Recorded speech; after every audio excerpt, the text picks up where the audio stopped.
Assalamualaikum warahmatullahi wabarakatuh. Hari ini Miss Putri akan membahas materi tentang bentuk aljabar untuk matematika kelas 7. Sebelum kita mengenal apa itu bentuk aljabar, kita bahas dulu sejarah dari aljabar itu sendiri. Aljabar berasal dari kata aljabar. Kata ini berasal dari buku yang ditulis oleh seorang ilmuwan muslim bernama Muhammad Ibnu Musa Al-Khwarizmi, terkenal juga dengan nama Al-Khwarizmi sekitar tahun 820 Masehi. Kemudian apa itu aljabar? Aljabar adalah ilmu matematika yang umumnya berisi simbol-simbol sebagai pengganti bilangan. Simbol yang kita pelajari saat ini adalah simbol huruf, misalnya huruf A, B, C, P, Q, R, dan seterusnya. Selain itu, juga terdapat jenis bilangan yang sudah kita pelajari di bab sebelumnya beserta tanda operasi yang terlibat di sana, seperti penjumlahan, pengurangan, perkalian, pembagian, dan lainnya. Contoh sederhana dari penggunaan aljabar. Berikut adalah contoh sederhana penggunaan aljabar dalam kehidupan sehari-hari. Rafa membawa 2 kantong kelereng dengan jumlah yang sama serta 3 kelereng di tangannya. Dalam kasus ini, kita bisa membentuk sebuah bentuk aljabar sebagai berikut.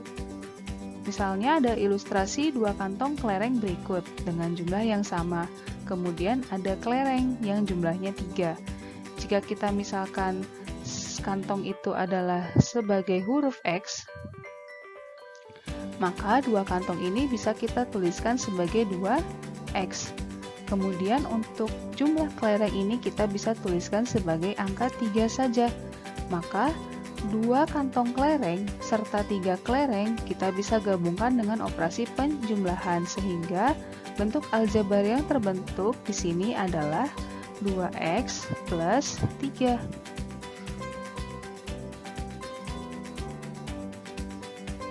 Kemudian contoh lainnya, misalnya Ailsa mempunyai 1 dus berisi buku dan 2 kaleng berisi pensil warna. Dalam kasus ini bentuk aljabarnya adalah sebagai berikut. Misalnya ada ilustrasi dus seperti ini dan kaleng seperti ini. Maka jika kita misalkan sebuah dus ini sebagai X dan kaleng karena dia beda jenis kita namakan dengan simbol lain, misalnya Y. Maka 1 dus dengan 2 kaleng kita bisa tuliskan sebagai 1X ditambah 2Y. 1X bisa kita tuliskan saja sebagai X tanpa ada angkanya, plus 2Y. Sebagai catatan, untuk simbol ini tidak ada patokan khusus, tergantung dari masing-masing yang ingin memisalkannya.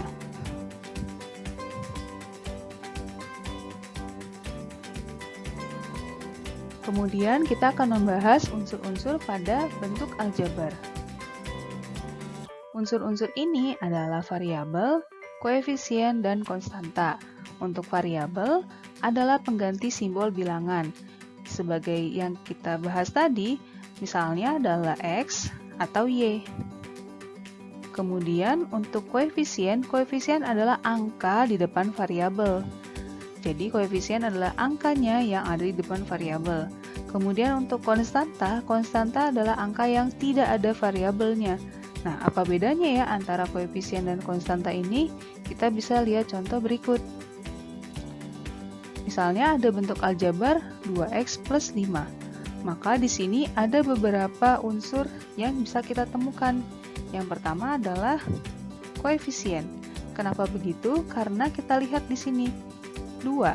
Di sini ada angka 2 yang letaknya ada di depan variabel. Variabelnya adalah X. Sehingga koefisien di sini adalah 2. Kemudian untuk variabelnya, karena ini merupakan simbol dalam bentuk huruf, maka kita bisa tentukan variabelnya adalah X. Dan yang terakhir adalah 5. 5 ini kita namakan adalah konstanta. Kenapa begitu? Karena 5 tidak ada variabelnya di belakangnya. Dia hanya berdiri sendiri sebagai angka, sehingga 5 adalah konstanta.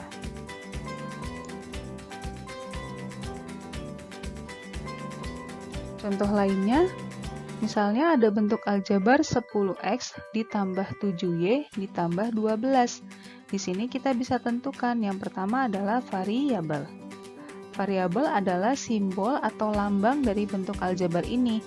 Atau dengan gampangnya kita bisa tentukan variabel adalah huruf-huruf yang ada di bentuk ini. Nah, apa variabelnya? Ya, variabelnya adalah x dan y. Kemudian untuk koefisiennya. Koefisiennya adalah tadi angka di depan variabel. Jadi kita fokus kepada bagian angka yang ada variabel x atau y-nya. Di sini kita lihat untuk variabel x, angka di depannya ada angka berapa? 10. Kemudian untuk yang variabel y, angka di depannya adalah angka 7. Betul sekali. Maka koefisiennya adalah 10 dan 7. Yang terakhir adalah konstanta. Konstanta adalah angka yang tidak ada variabelnya sama sekali, hanya angka aja.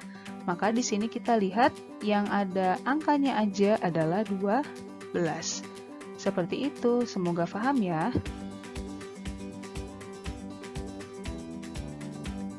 Berikutnya adalah suku pada aljabar. Suku adalah gabungan antara variabel, konstanta, dan koefisiennya. Di sini ada beberapa suku. Contohnya, pada bentuk aljabar x kuadrat ditambah y kuadrat minus 5x ditambah 3y minus 12. Di sini ada beberapa suku. Suku kita bisa tentukan dengan memisahkan berbagai operasi yang ada di sini.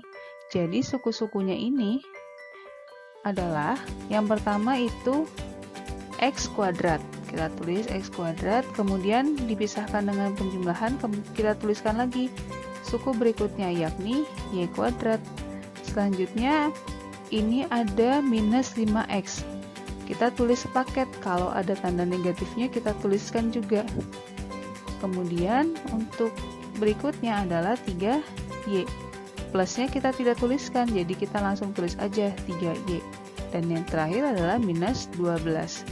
Nah, untuk tanda negatif seperti 5x ini kita tuliskan juga negatifnya. Sehingga suku-suku pada bentuk aljabar ini ada 5, yakni x kuadrat, y kuadrat, min 5x, min 3y atau 3y, dan min 12.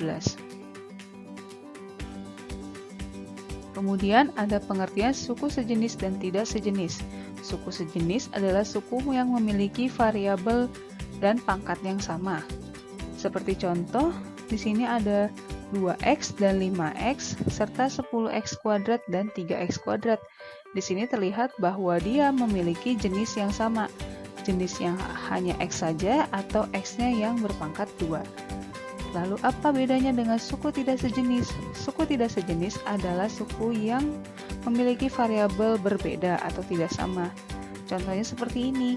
Misalnya kita punya suku 2x dan 5y. Di sini keduanya adalah tidak sejenis karena yang satunya x variabelnya dan yang satunya y, maka kita bisa kelompokkan dia tidak sejenis.